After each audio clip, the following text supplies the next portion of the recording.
You know what I'm saying? And that's where it's kind of fucking it up. Hip hop was always the leader, the big, you know what I'm saying?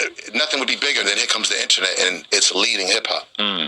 It's crazy though, because that time period of the Benzino, Shady Records, XXL war, when I look back on it, light at do I have a lighter? I think I probably have a lighter. I have a lighter.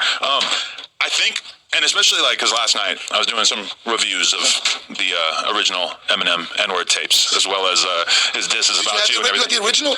I listened to some of it on whatever's on YouTube. Oh, well, no, see that there's original tapes out there that we stuffed in. So if somebody got one of those, that's really what you want to get your hand on. Okay, but you don't have access to any of the original stuff. I have nothing. I have no magazines. I have no tapes. Because, all right, well, let's just start there.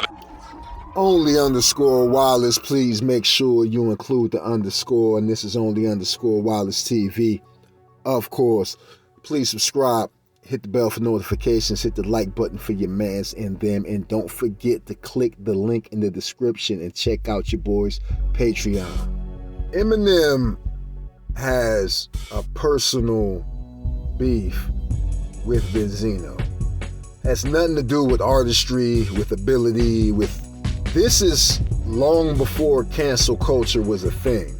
But Benzino came closer than anybody, than the game, than cannabis. Came closer to canceling Eminem than anybody. But this is a story, I remember this, I was in high school when this happened. So Eminem and Benzino are dissing each other. This is 2002, 2003. Eminem and Benzino are dissing each other. The reason for this is because the source, which Benzino had the leadership position in, was a big fucking deal in hip hop. Like the source was the gatekeeper. It was the gate. Basically, the source was the gateway. It was the gateway to popularity, record sales. It was going to elevate your profile. The source could make or break an album as far as first week sales. The source mattered. The source was word on the street. The source was official. Eminem had dropped what's widely considered and accepted as like a classic album, right? His second album. I believe that was the Marshall Mathers LP. The Marshall Mathers LP didn't get 5 mics, it got 4. Then he followed that with the Eminem Show, which got 4 mics, didn't get 5. So this was an issue. Eminem had an issue with the source, and the source, or Benzino to be exact, Benzino's position was Lord Jamar position, which is Eminem is a guest in hip hop and he's overrated. And he's overrated because he's white. Eminem dropped nail in the coffin.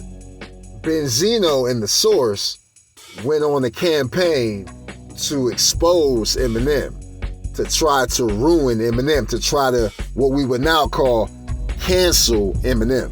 So the story that Benzino tells is that 2 kids that used to rap with Eminem, they come to the source, they come to Benzino to negotiate. They have a tape of Eminem, a young Eminem, dissing black women because he had just broken up with his girlfriend, or she broke up with him. And he even uses the N-word, he even drops the...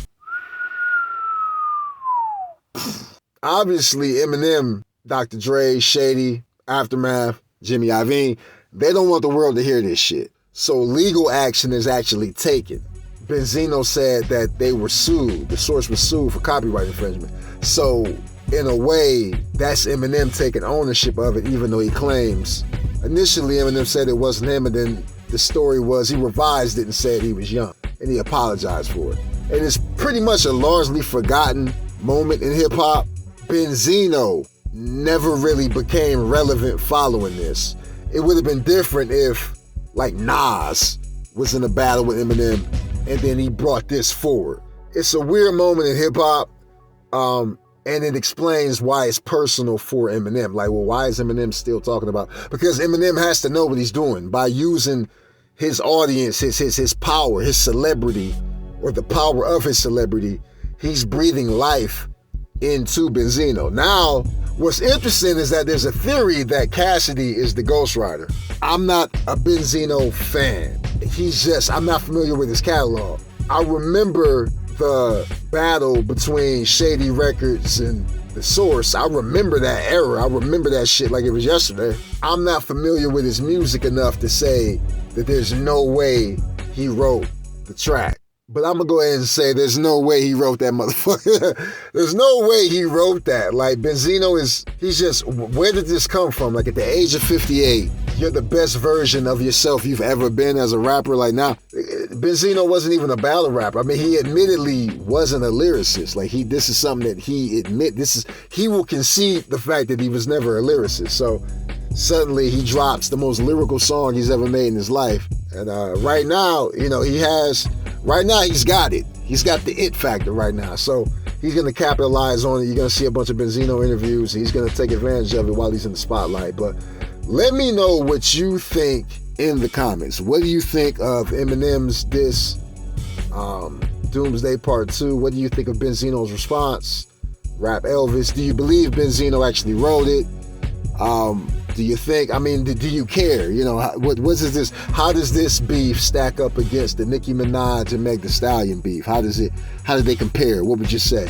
Don't forget to click the link in the description and check out your boy's Patreon, only_Wallace TV. Out.